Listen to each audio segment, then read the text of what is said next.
Sí, o aquí. Buenos Porque días. vale Primero, bien. para quien me ve Mm. aquí, claramente yo sé que se me escucha y se me ve bien. Para quien está conectado, se me escucha, se me ve bien, da igual, pero se me escucha bien. Escribirme un mensajito, hablarme. Yo generalmente suelo decir a mis alumnos que mis clases son interactivas, ¿vale? Ahora estamos un poco complicado entre conexión y hablar en presencia, pero bueno, tratemos de interactuar de todas formas, que ya sé que luego tendremos más tiempo para hacerlo. Sí, todo bien, vale.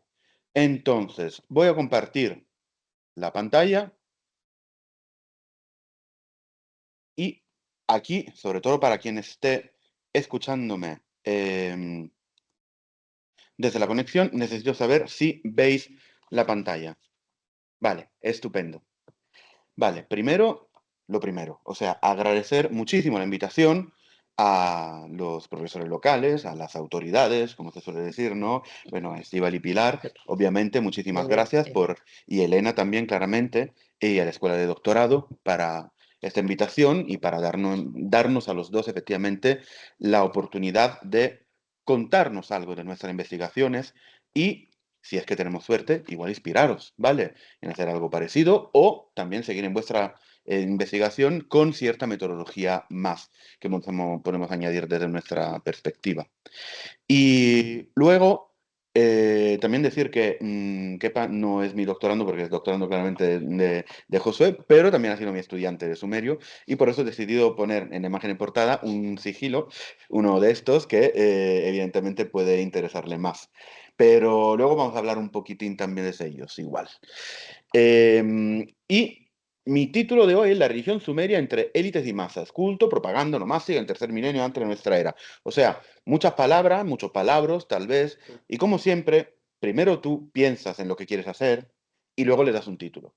Y un poco lo mismo quiero hacer hoy con todos ustedes. O sea, igual podemos reflexionar sobre estos conceptos, élites y masas, qué es propaganda, por qué la onomástica, al final, cuando tendremos el momento de conversación. Claramente algunas cositas sí que las vamos a decir, ¿vale? Entonces, estamos hablando de aspectos sociales en esta jornada, ¿no? Por lo tanto, la religión en sí, como nos ha explicado muy bien Josué, forma parte de la vida cotidiana, o sea, de la sociedad. No podemos pensar en la religión, como le digo siempre a mis estudiantes, como vamos a la iglesia a rezarle a Diosito. Eso es otra religión, otras religiones. En Mesopotamia esto no existía. La religión era parte integrante de la vida de cada uno. Pero nosotros, a lo nuestro, y claramente ahora hay cosas que no funcionan, no, vamos. A ver, ahora sí. Y vamos a ver de qué os voy a contar hoy. Primero, yo me voy a concentrar en lo que soy, un asiriólogo y por lo tanto trabajo con textos, ¿vale? Lo que estábamos comentando antes, ¿no? Los textos cuneiformes para mí son la principal herramienta para reconstruir no solo la religiosidad, también todo de la antigua Mesopotamia, ¿vale? Y por lo tanto hoy yo me voy a concentrar en textos cuneiformes, ¿vale? Y en especial vamos a hablar de inscripciones reales, textos administrativos, y a partir de estos dos tipos de texto vamos a desarrollar algunas conclusiones sobre mis líneas de investigación actuales. ¿Vale?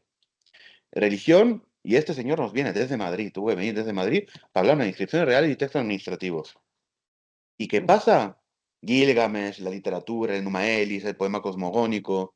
Bueno, recordarnos que estamos en el tercer milenio antes de nuestra era, una época en que todo esto no existía. A ver, no es que no existía en la vida cotidiana de la gente, no existía, lamentablemente, en los textos, en la documentación que tenemos, ¿vale? Entonces tenemos que fundamentar nuestras investigaciones en algo distinto, como por ejemplo las inscripciones reales. Primero, lo primero, contexto geográfico histórico. ¿Dónde nos encontramos? Sur de Mesopotamia. Con Josué hemos podido ir también a otros lugares, a Siria, al norte, ¿vale? Ver Babilonia. Aquí estamos en el tercer milenio, hablamos de Sumerio, y con los sumerios nos encontramos en el sur de Mesopotamia. Estamos en la parte inicial de la historia mesopotámica, en el tercer milenio. Y yo sí que no voy a salir mucho del tercer milenio hoy. Luego igual podemos hablar de comparaciones con otros milenios también, ¿vale? En la época que son arcaica, protodinástica, sargónica y neosumeria. Hablemos de inscripciones reales. Aquí tenemos algunos ejemplos de inscripciones reales, tal vez inscripciones que no nos estamos esperando. Porque cuando pensamos en inscripciones reales, seguro que la mayoría de nosotros, pensando en el próximo Oriente Antiguo, pensamos en estos grandes materiales del Louvre, del British, ¿no? Las paredes, los ortostatos, ¿no? Con todas estas inscripciones que son de época neoasiria. Entonces, inscripción real en el tercer milenio. ¿Qué significa todo esto? Podemos tener aquí dos ejemplos. Vaso de plata de Metena, un señor fotodinástico, y luego una placa de oro de Bahrein. Definamos brevemente las inscripciones reales. Son textos excepcionales, que significa que no son textos de todos los días. Los Alltagstexte de la tradición alemana, que son todos estos recibitos de que vamos a hablar dentro de 10 minutitos, ¿vale? Siendo excepcionales, pueden ser en paredes estupendas, como los ortostatos neoasirios, pero también en materiales preciosos, como vasijas de plata, de oro, o incluso en sellos que pueden ser de materiales semipreciosos, el lapislázuli, el corniola y otros materiales, ¿vale? Entonces, ¿son textos literarios? ¿Podemos hablar de las inscripciones reales como textos literarios? Sí y no, ¿vale? Tienen elementos literarios, pero no son en sí literatura, aunque veremos un par de ejemplos justo hoy, en 5 minutos, que tal vez nos convencen el opuesto. ¿Qué nos cuentan las inscripciones reales en general? Nos cuentan de la historia familiar de quién está escribiendo esto, un soberano, claramente, y de sus títulos, el cursus honorum, lo que hace la política interior y exterior, en Mesopotamia, o por lo menos en el tercer milenio, política exterior, guerra. Política interior, rezarle a Diosito y construir y restaurar templos. ¿Vale? Esto es lo principal. Luego hay más cositas, pero lo principal es esto. Y es lo que nos cuentan muchas de las inscripciones reales. Entonces, pensemos que no podemos analizar las inscripciones reales simplemente por el hecho de contarnos historia, porque durante mucho tiempo hemos reconstruido la historia del Próximo Oriente Antiguo de Mesopotamia a partir de estas inscripciones reales, lo cual está bien, pero el componente histórico es solo una parte. Luego tenemos un componente monumental, y cuando digo monumental, no es solo la pared, claramente también el material precioso, tal vez. Propagandístico, aquí entra la propaganda de que estamos hablando antes, porque si yo voy a decir a mis compañeros de la Complutense, ¿qué has hecho en el País Vasco? He hablado enfrente de un público de 400 personas. A ver, lo honesto no quita lo valiente, al fin y al cabo. O sea, es un público estupendo, no es importante que sean 400 o 40 o 14, pero no fueron 400, ¿vale? Igual yo lo puedo contar a mis compañeros de la Complutense. Propaganda. Y luego, lo que nos interesa hoy a nosotros, el componente religioso, que muchas veces está un poco bypassed, lo olvidamos. Pongamos algunos ejemplos, ¿no? Empezamos de la época más antigua, el protodinástico en Nippur, ¿vale? Aquí encontramos una inscripción en una vasija de alabastro, donde nos encontramos lo primero, una dedicatoria, a Ninlil. ¿Quién es Ninlil? La pareja, la paredra de Enlil, uno de los dioses principales de Mesopotamia. Yo sé que aquí no todos nos ocupamos de Mesopotamia en nuestra vida diaria, pero bueno, si tenemos alguna duda, lo digo también a vosotros que me escucháis, si tenemos alguna duda sobre quién es un dios u otro, podemos preguntar, podemos levantar la mano, abrir el micrófono porque yo no veo las preguntas en el chat y luego seguimos, ¿vale? Entonces, Ninlil, la paredra de Enlil, el dios principal del panteón mesopotámico en el tercer milenio. Anilil Enlil. ¿Qué es esto? Un nombre de persona. Pero el mismo nombre de persona, Enlil, significa el de Enlil. O sea, ya estamos viendo cómo hay todo un ambiente cultural. Y por casualidad, ¿dónde nos encontramos? En Nippur. Nippur, capital religiosa del tercer milenio de los sumerios e incluso la ciudad del dios Políada, Enlil. Claro, ahí estamos en el lugar más adecuado para hacer ofrendas, porque esto no termina de ser una ofrenda, un ex voto, podríamos llamarlo ante literam, a Enlil a través de su pareja, Ninlil. Entonces, a Ninlil, Enlila, el hijo de Adda, por pueda yo vivir, es una fórmula sumeria, una expresión, no hace falta ahora centrarnos en la pobre gramática que podemos ver en castellano. Y por la vida de la esposa y de su hijo, este vaso ha dedicado, siempre en lila, ¿vale? Estamos con una vasija, nada del otro mundo, y ya nos está dando contenido religioso, de religiosidad popular, podríamos decir, ¿vale? Que es cierto que Enlil era el dios principal de la capital, de Nippur, pero evidentemente a la gente le interesaba también hacer ofrendas desde la vida personal. Veamos otro tipo de inscripción real, ¿vale? Aquí estamos un par de siglos más allá con una estatua de Gudea. El nombre Gudea quizás nos suene un poco a todos. Esto soberano un poco tocho de Mesopotamia, con estatuas negras que encontramos en el Louvre. Una cabeza la tenemos en el Man en Madrid, ¿vale? Una cabeza la tenemos. Y en una de estas estatuas, in húmero, o sea, aquí, en el brazo, pone nombre y título. Gudea Ensi Lagas, gobernante de Lagas. ¿Cuál es lo siguiente que pone Gudea? El que Lenin de Ningirsu construyó. Política interior, ¿vale? Lo primero que dice. Y la política interior orientada hacia la construcción de un templo. Aquí nos está diciendo claramente que Gudea era un soberano pío. Y para demostrarlo, es que yo construyo templos, ¿vale? Ahí lo tenemos. Vamos a algo con un poco más de jugo, ahora que hemos visto qué es una inscripción real y por qué nos proporciona contenidos de tipo religioso.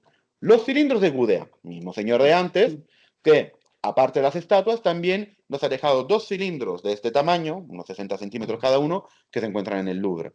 Ahí, en la pantalla, tenéis que no es así escarabajos, es la copia del primero de los cilindros. Entonces nos podemos imaginar que es un texto relevante para el tercer milenio. Recordémonos que estamos en el tercer milenio, siglo XXII. Nada de Numa Elish, de Gilgamesh, de Diluvio, de Atrahasis, que somos pobrecitos, ¿vale? Entonces tenemos que hacer con lo que tenemos. Y es el texto literario más largo de todo el tercer milenio mesopotámico, ¿vale? Pero ¿cómo que literario si es una inscripción real? Ya, porque aquí, aparte de elementos literarios, también tenemos un desarrollo de la historia. A ver, ¿de qué nos cuenta? Es una saga, y en la saga es la construcción del templo de Ningirsu. Judea, el templo de Ningirsu construyó, claro, siempre él. Pero aquí nos cuenta de qué forma y de qué manera. Y para construir un templo, ¿de qué necesitamos? Dioses que te digan lo que tienes que hacer, que te aconsejen, claramente, pero también ¿qué necesitamos? Materiales, arquitectura, saber, conocimiento, ¿vale? Y efectivamente lo que encontramos aquí es dioses con quien Gude habla, también tenemos claramente elementos de adivinación, hablaremos de esto dentro de pocos minutos, la incubación, que ya sé que desde el mundo clásico lo conocemos muy bien, también lo tenemos en Mesopotamia y también ya en el tercer milenio. Varios rituales, pero también estos cilindros nos cuentan de técnicas de construcción, porque es un tratado de arquitectura. Es un poco como Vitruvio, pero sin Vitruvio, ¿vale? Ante litteram. ¿De qué forma nos cuentan? Pues nada, que llega un momento donde nos dicen cómo se hace un ladrillo. Pues cómo se hace un ladrillo. Agarra la arcilla, lo hace en forma de ladrillo y lo pones ahí. Pues no, no es así de fácil. Porque si hacemos ladrillos ahí, el templo se nos cae encima si lo hacemos de esta forma. Entonces, efectivamente, hay que moldearlo, hay que quitar, hay que ponerle desgrasante, hay que hacerlo de cierta forma y esto nos lo cuenta. Entonces, ¿son los cilindros de Gudea una inscripción real? Sí. ¿Solo una inscripción real? No, porque nos cuenta muchísimo más. Y de toda la religión que nos cuenta, vamos a entrar en esta porque vamos a entrar en otras inscripciones, claramente sacamos todo un trasfondo religioso y de religiosidad de masas o de élites. Yo ahí me quedo tal vez un poco en las élites, ¿vale? Y luego lo vamos a hablar. Pero también, repito, técnicas y arquitectura. O sea, no podemos quitar la divinidad y la religiosidad de todo el resto. Otro ejemplo, ¿vale? La inscripción de la victoria de Utu-Gengal. Y aquí me viene Josué o cualquiera de vosotros que igual han leído un poco más y me dicen, pero tú no habías dicho que te centrabas en el tercer milenio. Ya, Utu-Gengal es un soberano que la lista real sumeria nos dice que es de la quinta dinastía de Uruk, perdón. Siglo XXII, estamos justo después de los soberanos argónicos. Es el señor que derrota a los guteos, estos invasores de Mesopotamia, y reconquista Sumer, para luego entregársela a su hijo, ahijado o hermano, no sabemos muy bien a partir de las fuentes, Ur-Namma, que entroniza como el primer gobernador de Ur, ¿vale? Y luego la tercera dinastía de Ur, el renacimiento en el sumerio, y cosas que encontramos a menudo en los manuales. Pero esta tablilla que os estoy enseñando no es una tablilla del tercer milenio. ¿Por qué? Porque la inscripción en sí la tenemos atestiguadas en copias paleobabilónicas, ¿vale? Paleobabilónico significa primera mitad del segundo milenio, ¿vale? Estamos en una época sucesiva. Son 129 líneas de texto, es una inscripción relativamente larga. No tanto como los cilindros de Gudea, pero también bastante larga. Ahora, ¿por qué? Y aquí generalmente con mis estudiantes me paso un 10-15 minutos buenos argumentando por qué encontramos esta inscripción en la época paleobabilónica. Aquí lo cortamos un poco y básicamente es un texto de la escuela, ¿vale? Lo necesitaban para aprender a cierto nivel y entonces lo copiaban, lo copiaban, lo copiaban. Eso me habla de un acontecimiento del tercer milenio. Estamos 5 siglos antes, 4 o 5 siglos antes. Pero esto lo escribieron efectivamente en el siglo XXII, cuando Utujengal derrota a los guteos y entonces devuelve Sumer a los sumerios. Make Sumer great again. Tal vez, pero es más probable, efectivamente, que ese texto nazca directamente como texto literario en la época paleobabilónica. Aún así, nos cuenta de historia, porque es un hecho real que conocemos a partir de otras fuentes también, pero es un hecho histórico literario, ¿vale? Lo utilizamos, lo seguimos utilizando para la reconstrucción histórica, pero con todos los caveats necesarios. Vamos a ver un poquito más de esta inscripción de la victoria de Utujengal. La estructura. Tenemos una descripción negativa de Gutium, que era el enemigo, el que vamos a destrozar. Claramente son los niliteratos, son lo peor del mundo mundial. Enlil le pide a Utujengal de destrozar Gutium. ¡Ja! Enlil le pide a Utujengal. Ya sabemos quién es Enlil, ¿vale? Pero ¿cómo puede ser que un dios va a rogar a un soberano? Bueno, primero propaganda. Segundo, no es que exactamente está rogando, le está ordenando de hacer algo. Y aquí, paralelo, con distinción de 3 milenios, y me gusta siempre citar los Gesta Dei per Francos.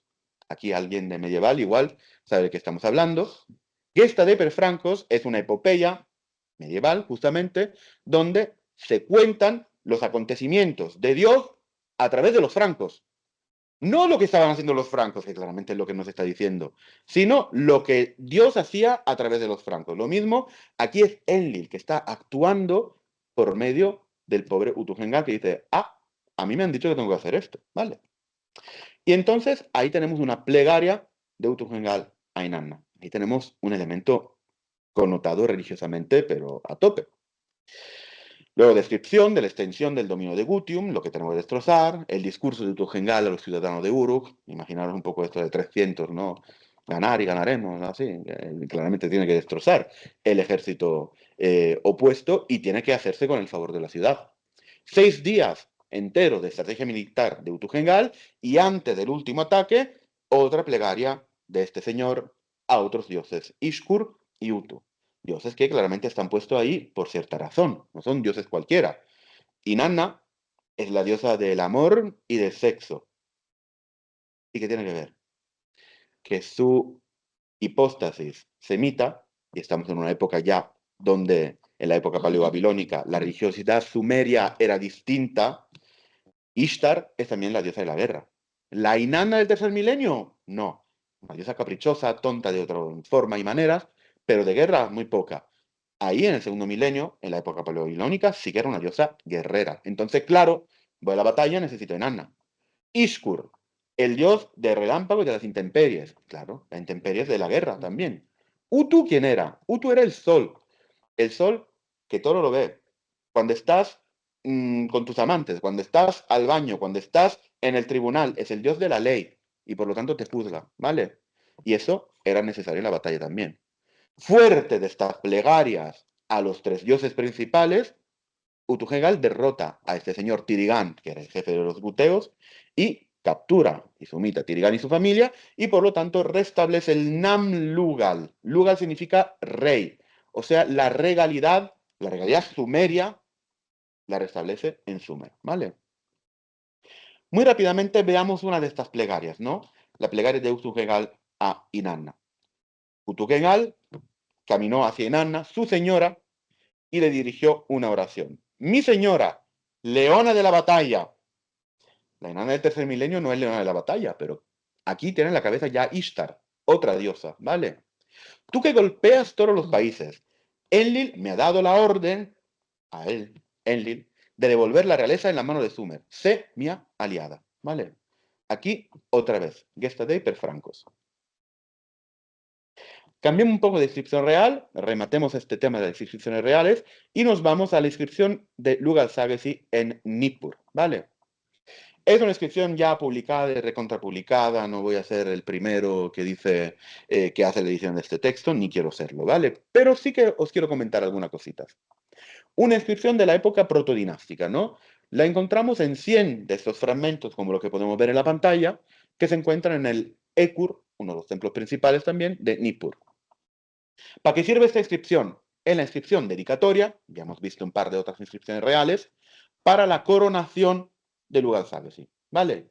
Entonces ahí estamos en pompa magna, le estamos celebrando. Veamos la estructura de esta inscripción. Tiene una dedicatoria, como toda inscripción real, hemos visto, la titulación de Lugal-Sagesi, también sigue el patrón que hemos visto hasta ahora, todas las concesiones que hacen Enlil a Lugal-Sagesi, propaganda, yo soy el favorito de Enlil, mira todo lo que me dice que puedo hacer Enlil, y luego todas las ciudades se regocijan bajo Lugal-Sagesi. Curiosamente, lo digo a quien es un poco más metido en estas cosas, Lagash no. Bueno, ya es otra cosa, porque la ciudad de Lugal-Sagesi, que era originalmente Umma, estaba en lucha con Lagash. Curiosamente, en esta inscripción no encontramos Lagash que bajo los cuernos enfrente de Lugal-Sagesi, pero esto es otra cosita. Lo que nos interesa hoy es que nos encontramos también con varias ofrendas y oraciones de Lugal-Sagesi. El componente religioso que vamos un poco a estudiar. Y luego una dedicatoria. Veamos esta parte de las ofrendas. Bueno, todos sabemos sumerio, entonces ya hemos entendido, ¿verdad? Bueno, no. Soy bueno. Os he proporcionado una traducción también. Lugal-Sagesi, rey de Uruk, Uruk porque se estaba entronizando y coronando ahí, rey del país, trae abundantes ofrendas y vierte agua dulce, Kinkinma, para Enlil, su señor, en Nippur. Y aquí tenemos este Kinkinma, ¿vale? El ma está roto en este fragmento, pero existe. Bien, estamos en ofrendas, pero ¿qué significa Kinkinma? Es una cosa que cuando yo lo he leído año tras año, siempre me preguntaba. Pero vamos a ver qué nos dicen los otros que han trabajado en esta inscripción. Todo esto son asiriólogos, pero de renombre, ¿vale? De las últimas décadas. Y el primero, en el 1982, nos dice, la traducción está en alemán, pero bueno, lo que nos interesa es que punct, punct, punct. O sea, lo deja vacío. No lo ha entendido y no se molesta. Honesto. Luego Cooper nos da un solicitously, rápidamente, ¿vale? Al día de hoy tampoco me queda claro de dónde efectivamente saca esta interpretación, que es seguida también por otra persona, por Frame en 1998, hasta cuando uno de los más importantes sumerólogos de las últimas décadas, Doyomi, nos da una interpretación que rompe con todo. At the morning and evening meals, porque reconstruye, con otra lectura del signo Kin, King Sig, King Nimma, que son efectivamente lo que podría ser la comida de la mañana y la comida de la tarde. A mí lo leo, me convence. Estamos violentando un poco el texto porque le estamos añadiendo ya, interpolando cositas, ¿vale? Pero esas cosas pasan, me convence. Luego, me voy a ver efectivamente esa expresión, si la encontramos dónde y cómo, y ya me convence menos. ¿Por qué?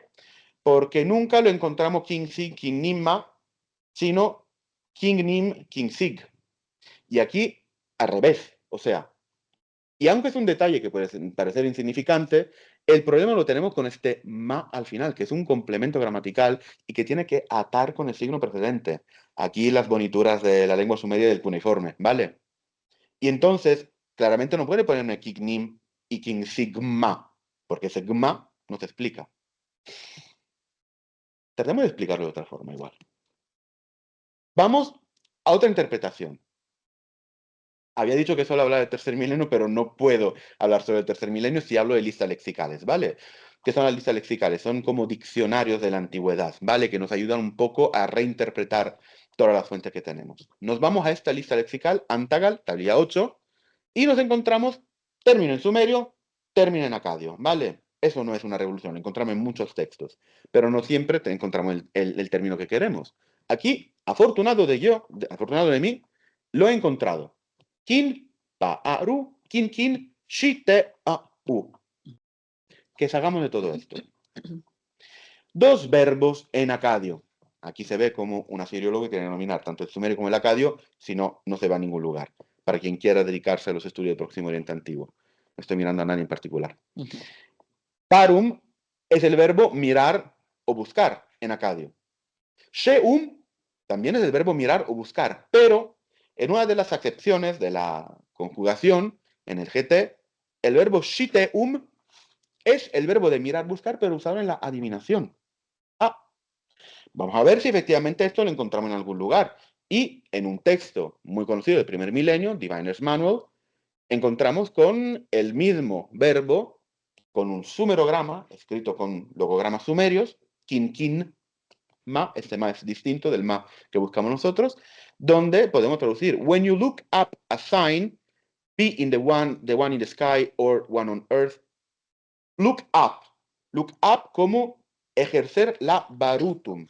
El barú es uno de estos adivinos, ¿vale? De estos sacerdotes adivinos en el mundo mesopotámico, ¿vale? Entonces, este es el verbo que se usaba durante 2 milenios para hacer adivinación de algún tipo. Entonces, hagamos un pequeño rewind y vamos a dar una nueva propuesta para este verbo. Aquí voy a aburrir un poco, igual o no especialista, pero son cosas que tengo que decir, ¿vale? Son 60 segundos. Kin, kin, ma. ¿Cómo lo podemos interpretar? Es la base verbal del verbo kin, que era aquel sheum, pero reduplicado como reduplicación no maru, reduplicación hamtu, dos categorías gramaticales del sumerio. Y casualmente, la reduplicación hamtu, en muchas listas lexicales, me aparece también como el GT del acadio. ¿Cómo complementamos este ma? Es una nominalización de este verbo, el verbo para observar, hacer adivinación, más un elemento de locativo. ¿Vale? Kin, kin, ma, a. Debería añadirle otra a, pero esto que las dos a se fusionan es muy normal. Entonces, ahora sí que podemos traducir. Lugal-Zagesi, rey de Uruk, rey del país, trae abundantes ofrendas y vierte agua dulce durante la adivinación, o sea, en el hecho de adivinar, durante la adivinación para Enlil, su señor, en Nippur. Pueda Enlil, luego siga la plegaria, rey de todas las tierras, suplicarán, su amado padre, en mi nombre, etc., etc. Bueno, ¿y qué has cambiado? No has cambiado mucho. Es el caso que es una de las primeras o la primera evidencia de un ritual de adivinación en el tercer milenio. No estamos ahí en épocas mucho más tardías donde todo esto es muy normal y natural. Entonces igual, en algún momento me tengo que poner a escribir y publicar este articulillo, ¿vale? Pero aquí un asiriólogo, cual Josué ya lo está pensando, ¿no? Me podría decir, ¿y qué hace entonces con esta M? ¿No? Porque ahí no tengo una lectura kim del signo kin. Pues nada, de vez en cuando hay que revisar las lecturas también e inventarnos, o sea, redescubrir nuevas lecturas para signos precedentes. Y entonces yo lo bautizo Kim X, ¿vale? Kim Kim Ma, en lugar de Kim Kim. Y tampoco me valdría, bueno, entre N y M dos nasales parecidas. No, no. Eso no es así de simple en la lingüística del sumerio. Sí, es muy común, claro, es una cosa que se hace muy seguido, ¿vale?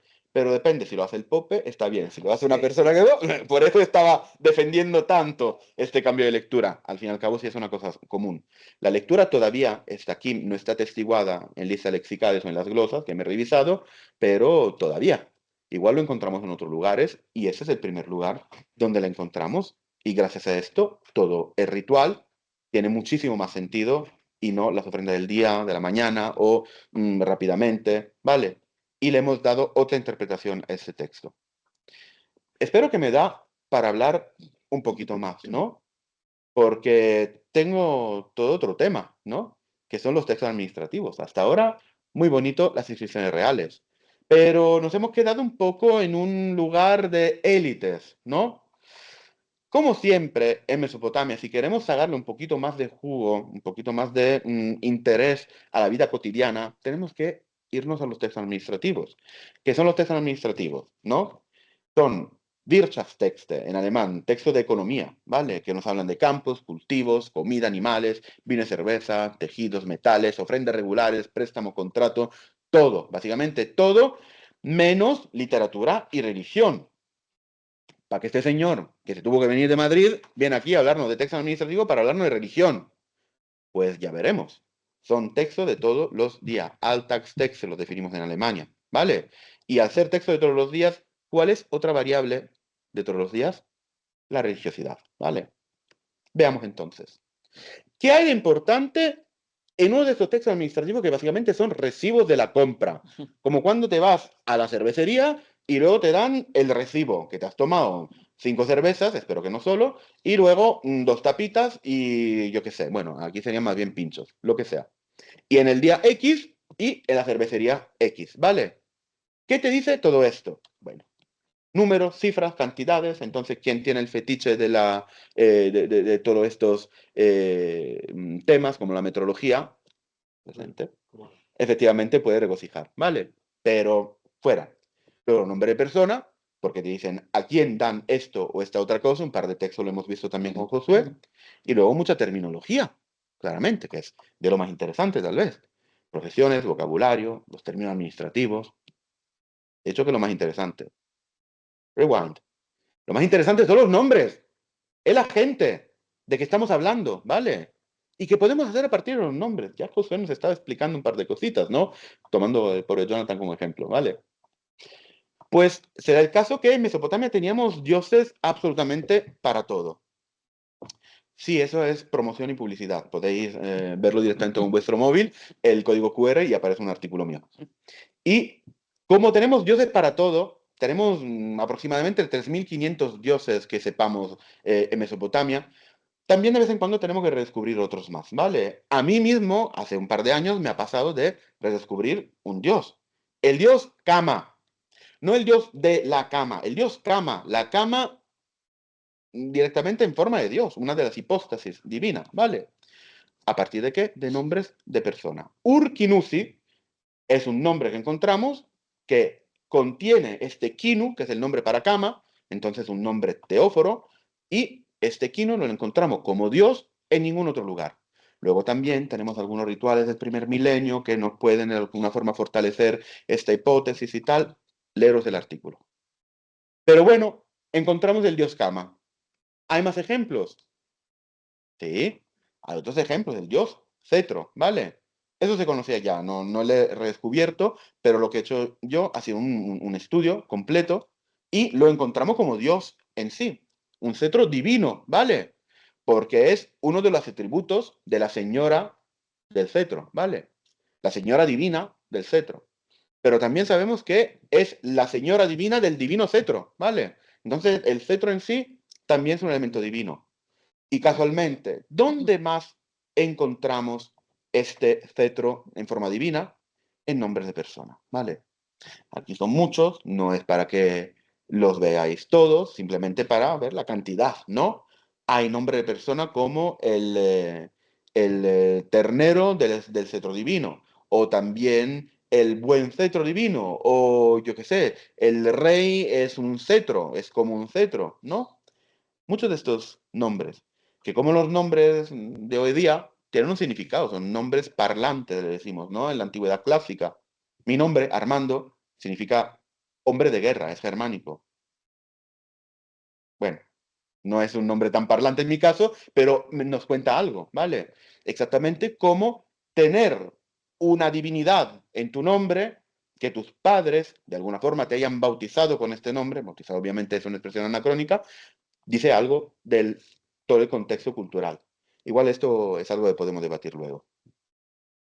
Y esto es otro ejemplo, pero luego podemos ir incluso a especializarnos en algún contexto particular. Los últimos 5 minutos y luego ya podemos abrir al debate.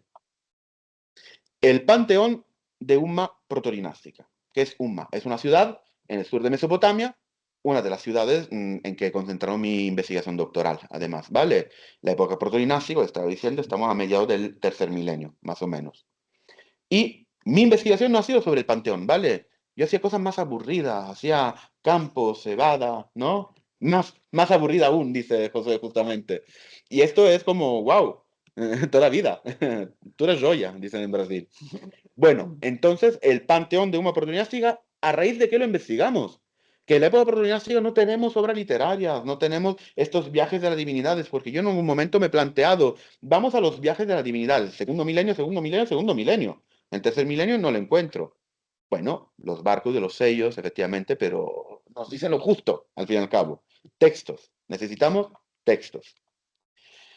El archivo que estudié yo, el archivo de Lugal-Sagaci, aquel soberano de que hemos visto la inscripción antes, además, es un archivo de 106 textos administrativos que procede de Zabala, que es otra ciudad en la región de Uma, aparte de ser un nombre conocido aquí en estos lares y contados, ¿vale? Y a partir de un estudio onomástico y prosopográfico, se pueden obtener ciertos resultados. Onomástico, prosopográfico. Todo el mundo sabemos de qué estamos hablando. Os digo yo que todo el mundo no, entonces lo digo rápidamente. Onomástico son los nombres en sí. Prosopográfico son los nombres de una persona específica. Y entonces hacer redes de personas. Por un lado estudiamos los nombres, por el otro lado estudiamos la sociedad y los señores que componían esta sociedad. ¿Vale? Tenemos que cruzar estos datos y a partir de nombres teóforos, que son un 25% de todos los nombres, no son pocos, podemos sacar algún dato. Veamos. Aquí tenemos un mapa conceptual así de todos los nombres que nos encontramos en nuestros nombres teóforos. Enlil tiene el 25, una cuarta parte de todos los nombres.